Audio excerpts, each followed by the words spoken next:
This is an issue you might have to start thinking about when you get in your 40s, or at least in general as you get older. And that is safety issues, in particular, protecting yourself. Now, I'm a young Gen-Xer, so I'm still currently in my 40s, but the clock is ticking on that.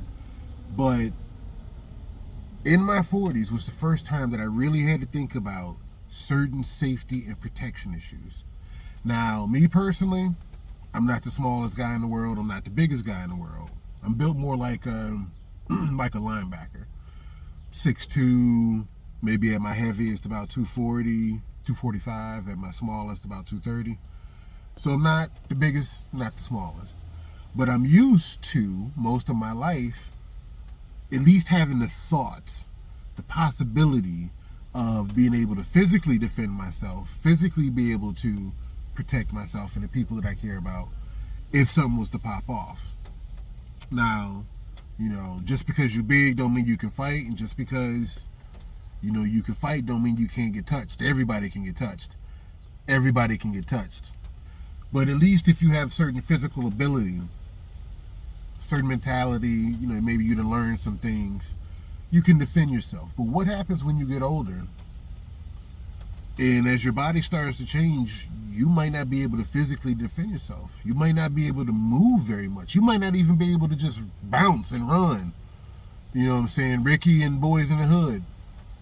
Gen-X reference. You might not be able to hit that 180 and hit that U-turn and bounce. You walking around stiff like Frankenstein. I had a situation a few years ago where my back went out. My lower back went out. I mean, for like, I know a lot of people have gone through much, much worse, but my lower back went out for like maybe 6 days. And the first couple of days were some of the worst prolonged pain that I've ever had. And I couldn't move. I could it was rough. And so it was the first time that I first time in my life that I had ever really thought like, dude, if some stuff was to pop off, you can't really do nothing. It's one thing when you go through moments where it's like, I got some pains, can you lift this up for me? Or, hey, help me carry this thing that I normally just put on my back and carry up the mountain by myself. But now it's like, I was in so much pain that also for the first time in my life, I contemplated. I was about 20 to 30 seconds away from contemplating asking someone to help me wipe my ass. So you got to know, for me, you got to know how much pain I must have been in to even consider thinking of asking somebody to help me wipe. Are you crazy? And then I started thinking like, oh man, is this what it's like for some people as they get older? And I'll get to that in a moment.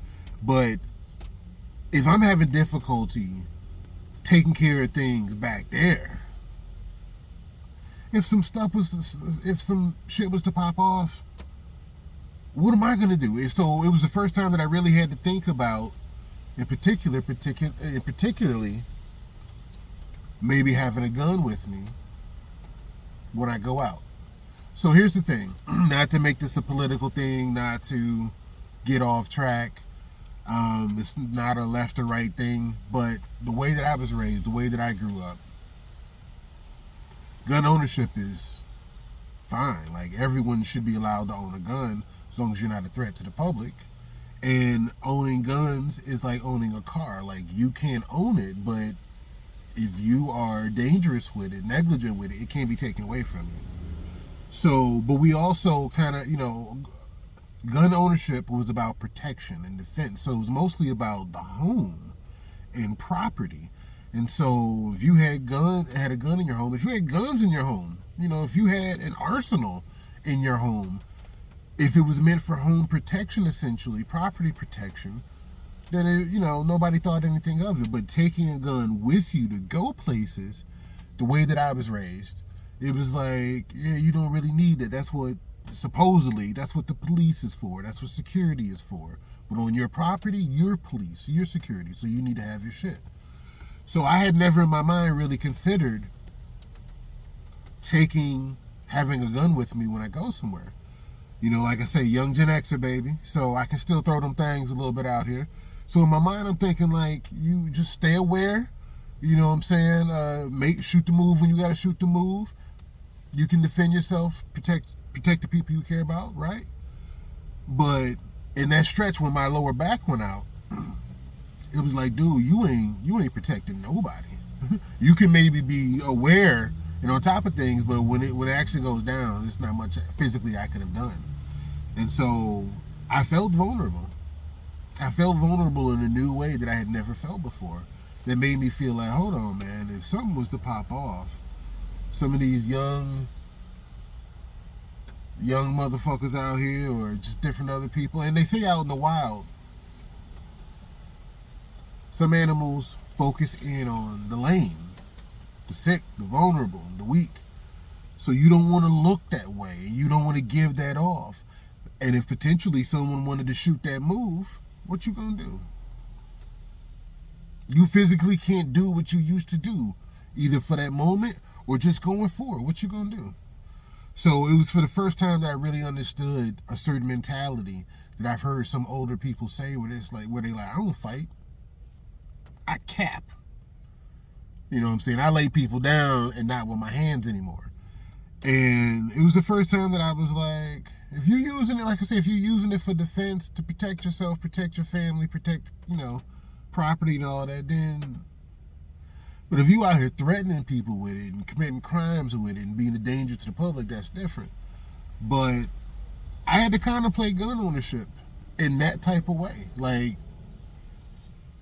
do I start getting strapped up when I go out? Yeah, maybe that might be something to consider. Like I say, the first time that I ever really thought about it. Now, I know some people come from background situations. They like, dude, I've been strapped since I was 13. I've been strapped since I was 17. We never left the block without being double strapped. Now, that's a whole nother situation, a story for why you need to be strapped at 13, at 17, whenever you leave the block, but it is what it is. Fortunately, I didn't grow up that rough. Grew up in the hood till my teenage years, but like I say, guns were for home protection. They were for protecting property, protecting family. They were not necessarily lightsabers you take out into the public and you just chop people down with. So, like I say, something you might want to think about. And then also, in that time period, when my back went out, was the first time I started thinking about, like, really asking people for help, for assistance. I don't know if it's a Sigma male thing or if it's just me, but I sometimes struggle with asking people for assistance. It's a strength and a weakness. It's a gift and a curse. There are times when I can get a lot of things done because I don't have to wait for other people to help me out. As a matter of fact, that's how I kind of came on this whole little Sigma male journey. Because I'm not even really sure if I fully believe in the alpha male, sigma male, beta male, gamma male, all that other type of stuff. All I know is there's certain personalities and characteristic traits that people do that does kind of line up with some of that stuff. And so I originally first came across this whole little journey about sigma males as I came across a term that really, really, really describes me. And it's called a lone gunner. Go look it up. It's essentially someone who's not a loner. It's not someone who prefers to go off alone or who hates being with other people. It's someone who really does not like to wait. Doesn't feel the need. Doesn't feel hostage to waiting for other people to participate, to agree, to approve, like whatever. So I enjoy company. I enjoy doing different things with other people, but I also need sometimes to recharge or to recalibrate, as I like to say, to, go over things. And there are many times when I shoot a move and I don't necessarily wait. There are many times when I do something and I don't really ask for help. And it can be powerful and it can be a weakness. And so in this time period when my physical abilities, my mobility was severely challenged, This was a weakness because when when you're hurting physically, mentally, emotionally, you need a village.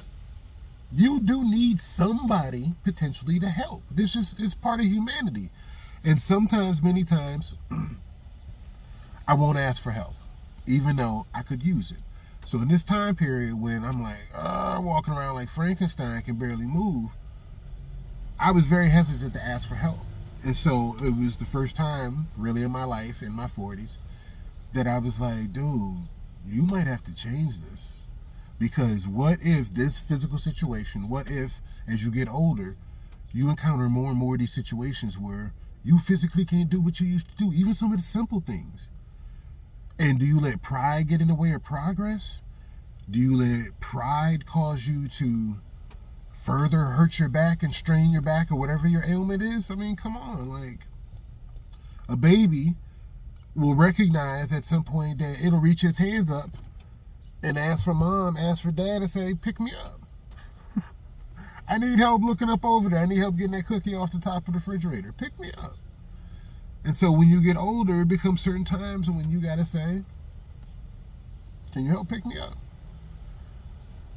I was struggling with it. I still kind of struggle with it, but hopefully maybe I'll get better at it. But anyway, so I'm like, man, I'll just put my head down and just deal with it. And eventually, I was treated like the darkness.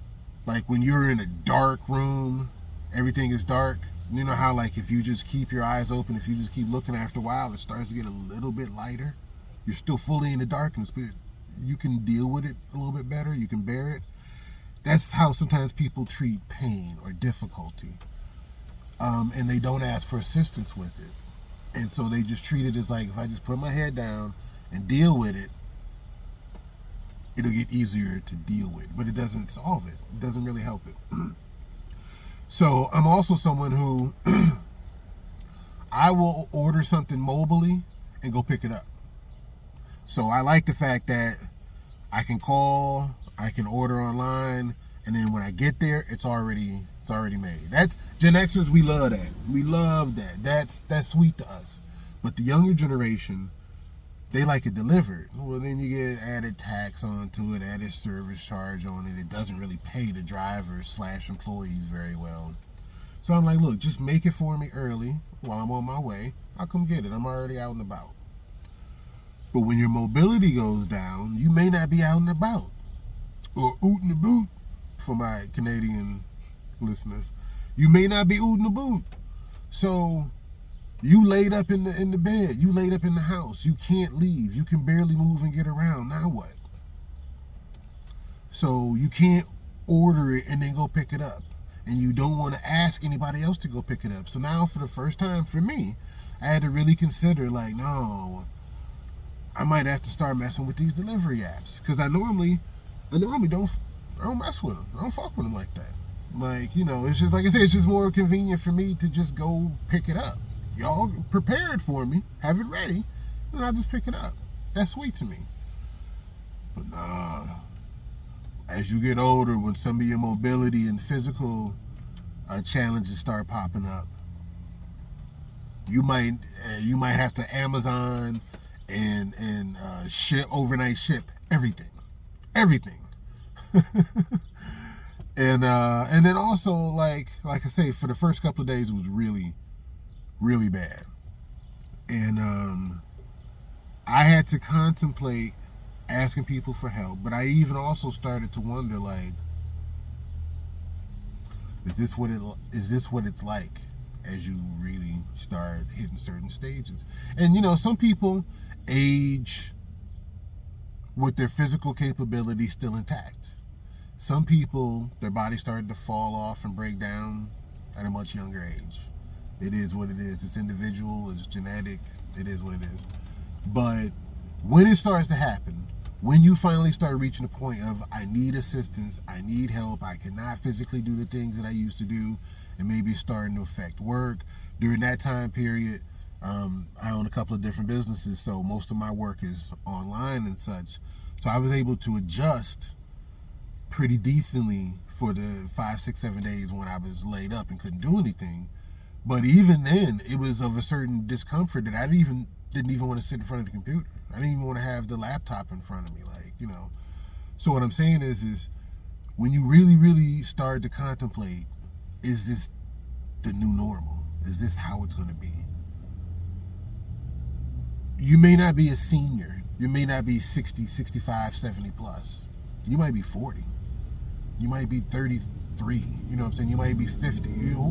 But when you reach that point in your particular age and stage, in your particular life, this video game experience we call a life, when your body starts to break down in that type of way, how do people manage that? You know what I mean? This is the first time you really have to start thinking about that. Think about this. Like, when you were little, you don't remember your brain figuring out how to walk. You don't remember your brain trying to figure out how to crawl. Maybe the earliest you can remember is your brain trying to figure out how to run good. Or, you know, how to jump rope or ride a bike or something. Like, you don't think about the development, progress and leaps and bounds that your body and your brain, your nervous system had to make in order for you to become a physically functioning person. But when those lights start to dim, when the lights go out, you now got to figure out, like, how do I navigate? And for those, like I said, I know some people that have done way longer than my little 5-6 days. Some people have been laid up for weeks, for months.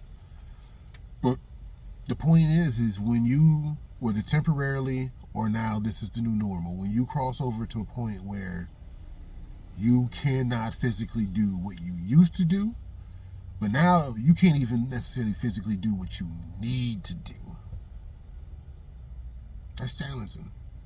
And I experienced it for the first time in my 40s. And like I said, for a moment, I was like, so is this what my senior years? If I'm fortunate enough to get my senior years, is this what my senior years is going to be like?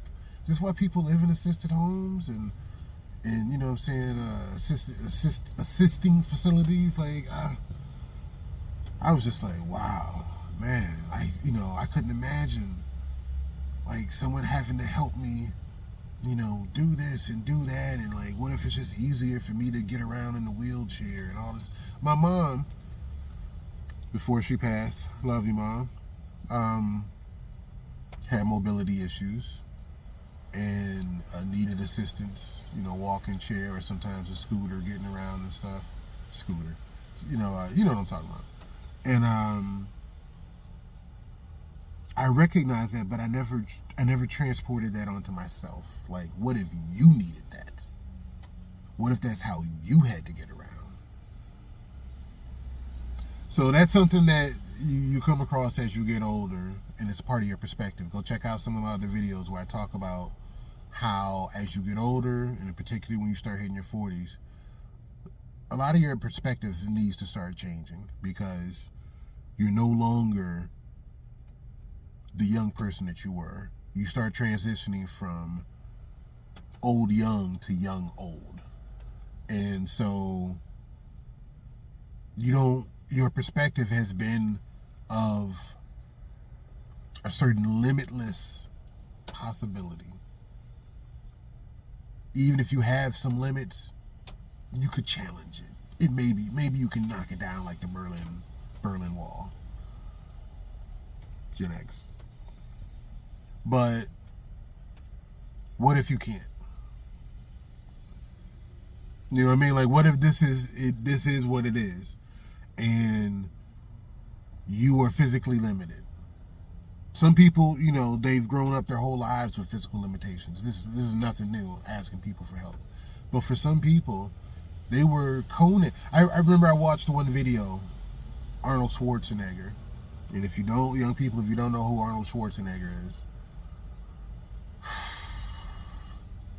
Anyway, Terminator, Arnold Schwarzenegger. I saw this video a couple of years ago. And this was not an old video. This was from a couple of years ago.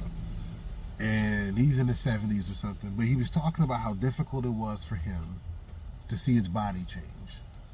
Now, this is a dude that, you know, used to be Mr. Olympia, used to be, you know, Mr. Universe, all swole up and everything, you know, pushed his body to a certain physical limit. and was able to get famous off of it, was able to build a career off of it, was able to become governor off of it. And Governor, California. And he talked about how as he started getting older, for a certain period, it was a little depressing for him.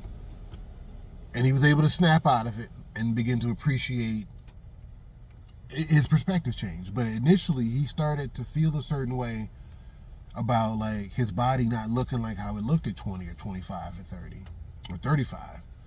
And how now at 55, 60, whatever age he was, like, look, yeah, I still got muscles and stuff, but like it's fading because our bodies are organic. This here, it's sand. It's sand on a fucking beach. And you can shape it and you can maneuver it and you can do what you want to do with it for the moment. And then life does what it does with it. And it goes away. And then it's reshaped and built into something. And then it goes away. You can't keep it the way you want to keep it. You can't. That would be a different existence. And so this man who is known for the significance of his body now has to watch the sand fade away, and there's little he can do about it fading away. But your perspective has to change, because then you have to say, well, look, even though this has changed, it's changing. I have to appreciate, one, that I'm still here, and I have to appreciate where I'm at. You cannot live in the world of where you were. You can't just live in the world of where you want to get to. Because after a certain age, you know, like I said, when you're younger, it's like you're looking forward to everything. And then when you hit midlife, mid-age, you done seen some things. You done did that. Now, there's still some things to look forward to. Yes. But you also know at the back end of those things to look forward to is the end of the ride. Back then, you wasn't really thinking about the end of the ride. You were still thinking about going forward.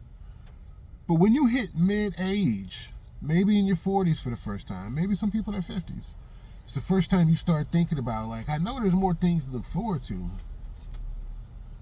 but I also know that some things are going to start changing. There isn't this, like, boundless, limitless space of opportunity and possibility. It's like, no, we need to be a little bit more concise, because we passed halftime. We only got so much time left. Relatively. You know, some people don't make it to their 40s. And some people make it to their 90s. But in conclusion, what I'm saying is physical issues, protecting yourself, defending yourself. Do you need to start being armed? And it doesn't just have to be a gun. It could be taser, some really good spray, one of them really, really loud alarms.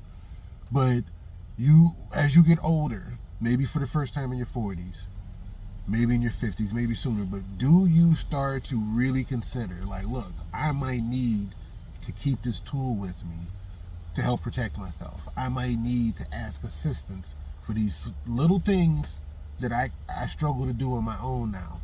Or do I need to adjust my mentality, my perspective, to put myself in an environment around different people, gain a certain knowledge for when my capabilities are gone.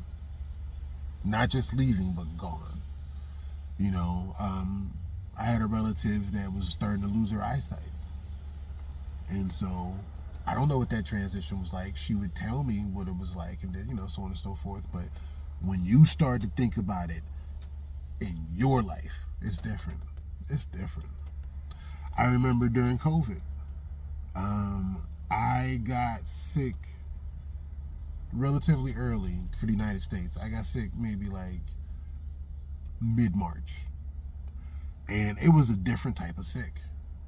I knew something. I didn't know, like, oh, I know that I have this life-threatening global disease. I just knew this is different. This here is hitting different. And it was before all of the news of everything started coming out.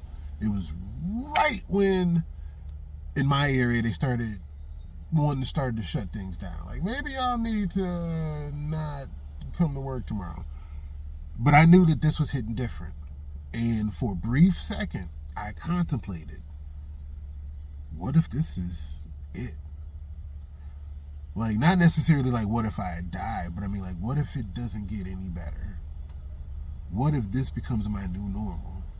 And this is what I have to deal with. Do you think the people that have to go through radiation and cancer treatment, they wish they could, they yearn, they hope, they pray to get to the other side, and that this is not the new normal? But you do what you got to do. You deal with what you got to deal with. And so for that brief moment, early COVID 2020, I was like, what if things don't get better and this is it? And then literally I threw up, not to gross anybody out there, but I threw up and I got better. So I don't know what the fuck that was, but I'll always remember, I actually contemplated, because there's a lot of times you get sick and you're like, oh, I can't wait to get better, or especially if you've been drinking, if you young, dumb, and stupid, and you drink too much, or you ain't got to be young, and you drink too much, and when you toe up and you on the porcelain god, heaving, and you're like, oh, if I just get better, I'll never, you hoping to get to the other side. But I'll always remember, it was the first time I ever really contemplated, and I was like, what if this don't get better? Dude. Never thought of it. So, my personal experience as a young Gen-Xer baby, still currently in his 40s, but clock is ticking. And my 40s was the first time I ever really, really thought about, like, dude, what if you can't protect yourself? At home, out and about, you don't want to be lame. You don't want to be lame duck. You don't want to be vulnerable like that out here. So do you need to start being strapped up? Like, all the time. Paperboy comes and you're like, hey, put it on the porch. You know what I'm saying? Like, you getting some food to eat and you're like, hey, don't make it too hot. Or, asking for assistance and just maybe even reshaping, reimagining, recalibrating your environment to make things easier for you. That was all new stuff, because previous to my 40s, everything was boundless. You know what I'm saying? Relatively boundless, physically. And now, I got one last thing I'm trying to do. And my 40s might be the last time I can do it. I'm trying to dunk one last time. One last time. The first time I ever dunked, I was 13. Got up there, attempt after attempt after attempt. You know what I'm saying? When you was younger, you fully remember doing certain physical stuff. We used to jump over bushes. We used to just run and race and sprint and do all types of physical stuff. Like, we didn't have to plan it out. We didn't need 2 or 3 days recuperating time. And first time I dunked was like 13. I shot up early, so I think I was probably 6 feet at 13. But got up there, cranked it, didn't dunk again for about 2 more years. But, and then thus the dunking age start. Where like, hey, if I get that opportunity, I'm going to go for it. And I done dunked on a few. I done missed a few, but I done dunked on a few. And I can't remember the last time I dunked. I want to say probably the last time I dunked, I don't think I was in my 40s. If I'm going to be raw about it, be straight up about it, I don't think I was in my 40s. So I guess maybe late 30s. So my son's getting up there, and he's a little taller than I am, and Simba wants to challenge Mufasa, as it should be.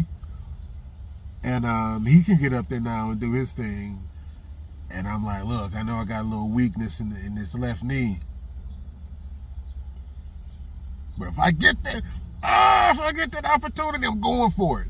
But hopefully, when I go for it, I don't lose it all. You know what I'm saying? On the way up or on the way down, hopefully we don't lose a wing or a leg, a wheel.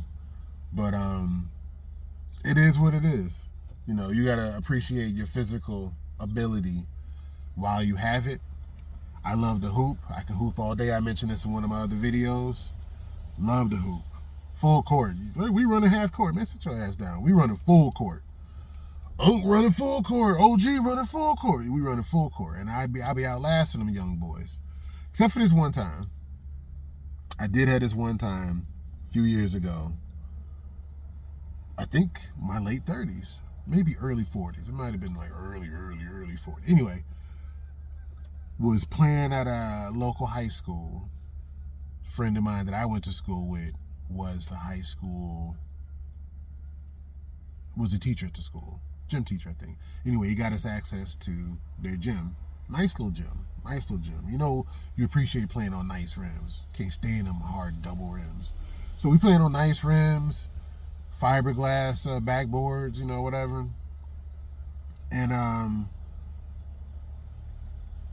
I got out there and started running. And this was before some of the young high school boys got out there. I mean, like, for real actual high school, like 16, 17, 18, maybe 19. And dudes that was on their team.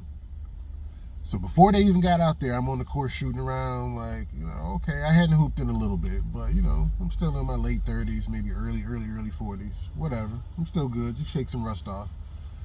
They finally come out, we start to run, going full court. First time, no, it's not the first time, but one of the few times in my life where I was like, hold on, man. I'm struggling to breathe, to catch my breath.